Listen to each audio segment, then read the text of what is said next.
Hi, hello. Hello, and nice to meet you.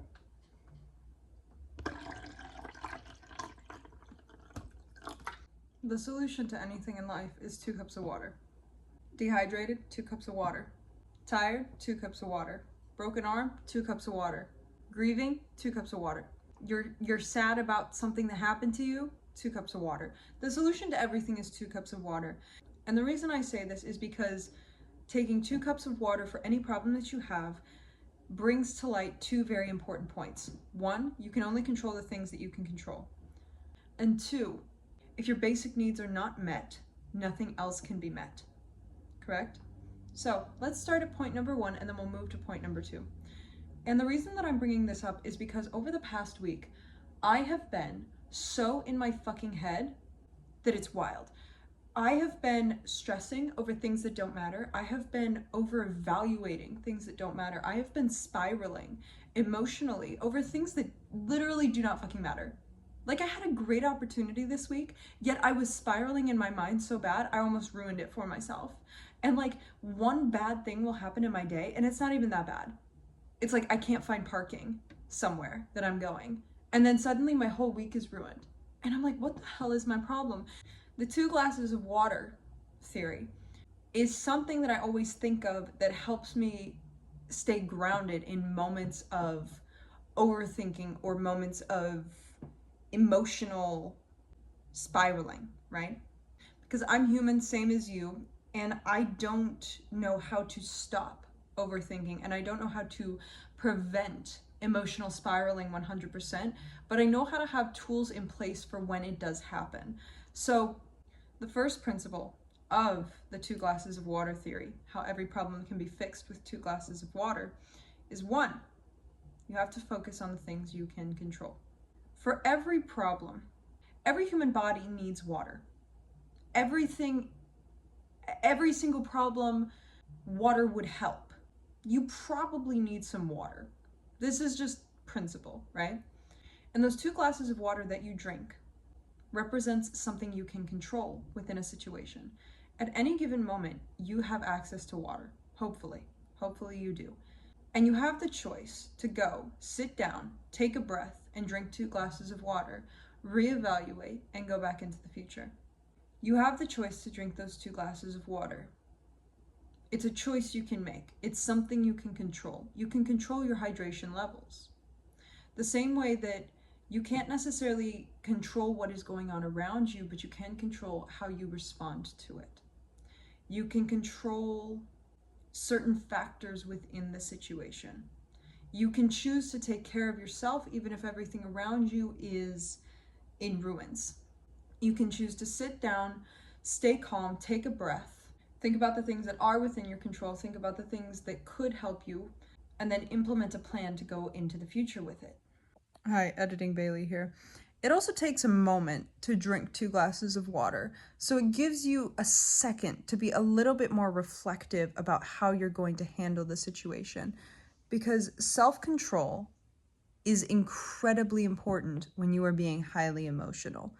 And I'm someone who is highly emotional, and this isn't to disregard your feelings, but to say that if you are highly emotional, you have a tendency to make incredibly emotionally charged choices, which might not be the best thing to do for that given situation. So it helps you to sit down for a moment, drink 2 whole glasses of water, which takes a moment, reevaluate what you want to do, and then go into it calm.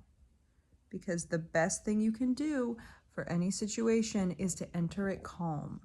Because you will most likely make a decision through calmness that is better for you than a decision that is based in anger, sadness, or fear. Because I know that whenever I enter into a situation where I'm spiraling emotionally or I'm getting so worked up over something that doesn't even matter, it's because I'm focusing on a factor within that situation that I cannot control. And of course, if you focus on the things you cannot control, it'll trigger anxiety, it will trigger what ifs, because there's nothing you can do about uncontrollable things. It's like staring at a rock and asking it to move. And it's like, move, move, move. It's a rock. The very nature of it is that it can't move. So why do you keep asking it to move? The very nature of uncontrollable things is that you can't control them. So why are you thinking about them so much, expecting them to be within your control? You can't control if a situation is going to go good or bad. You can't control if a job opportunity is going to happen or not.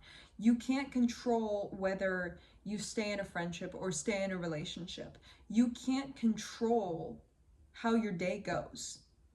But if you think about it constantly, it's literally the clinical definition of insanity. It is thinking about something over and over and over again, hoping that it will have a different solution. You think that the worrying is a sense of control? It's not. It's a sense of self-mutilation that occurs within your own head.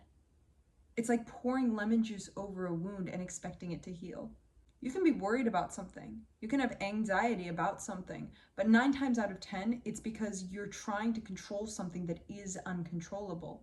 And you need to learn to sit in the uncomfortability of the uncontrollable and instead turn to focus on what you can control so that you can enter into the situation as best prepared as possible. Which is why you should drink 2 glasses of water and take a deep breath before you do anything else. That will most likely solve a lot of your problems. And number 2, the second part of the 2 glasses of water theory. If your basic needs and necessities are not met, nothing else can be met. Meaning, Maslow's hierarchy of needs is something I think about quite often. And on the bottom part of that pyramid, I'll put a little picture of it right here, is shelter, food, hydration. What else? A few other things, right? But those are the basic needs and necessities which live within all of us. The basic needs and necessities that all of us need. And if those things are not met, nothing else can follow. Everything else will feel wrong. You need to make sure that your basic human needs are met before you move on to the next level. Because I know I'm someone who's very prone to emotional spiraling, to overthinking, to emotional, maybe not outbursts, but I get lost in an emotion incredibly easily. And I will become incredibly overwhelmed by a simple situation purely because of the emotional reaction I'm having to it. And my friend, bless his heart, has noticed that these moments of very heavy emotional overwhelming that I have occurs when I am sleep deprived, when I'm hungry, when I'm dehydrated, when my stomach hurts, and that is when I will have emotional spiraling. At first I was a little offended by this, but now I understand what he was saying. Whenever I'm in like a highly emotional place and I'm sobbing and I can't control my emotions, he turns to me and he says, "Have you slept today? Have you eaten today? Have you drank enough water? Does your stomach hurt? Do you have a headache? Is your body feeling okay? If not, how can you be sure that the emotions that you're feeling are truly about the situation?" And he says this in the most loving way possible. It's not in a mansplaining way, and it's not in a invalidating way. It's purely and simply, your body cannot relax. Your nervous system cannot relax if its basic needs are not met. So if you're not sleeping and you're not eating and you're not hydrating with your 2 glasses of water at least, your emotions are going to be on high alert because your body is stressed out. So any additional stress that is added on top of that stress your body is already under because its basic biological needs are not being met is going to feel like so much more. And this also, it kind of ties into the first point as well, because for the most part, if you have enough resources around you, obviously if you don't have enough resources around you, I'm incredibly sorry for your situation. But if you do have enough resources around you to hydrate yourself, to feed yourself, to house yourself, to take care of yourself and your body, to receive adequate medical care, which is nearly impossible in this society, or at least take care of your stomach aches or headaches if you have them, with over-the-counter medication if you need to. Love me some Excedrin. But you can and should control those factors because you control what you eat. You control what goes in your mouth. You control what goes in your body for the most part. And if you don't do that, everything else in life is going to go awry. So this is my 2 glasses of water theory. If your basic needs are not met by you cannot trust your emotions because your body's already on high alert. If you're focusing on things that are outside of control, you can't trust your emotions because you're going to be on high alert. How do you expect your emotions to be in check and your brain to stop overthinking when its basic needs are not met? You're an animal cosplaying as a member of society. If you don't have enough food, enough water, enough rest, adequate shelter, everything's gonna feel stressful because your body is quite literally under stress by being underfueled, underslept, dehydrated. So I say this to you folks, get up right now and go and drink 2 glasses of water and take a deep fucking breath.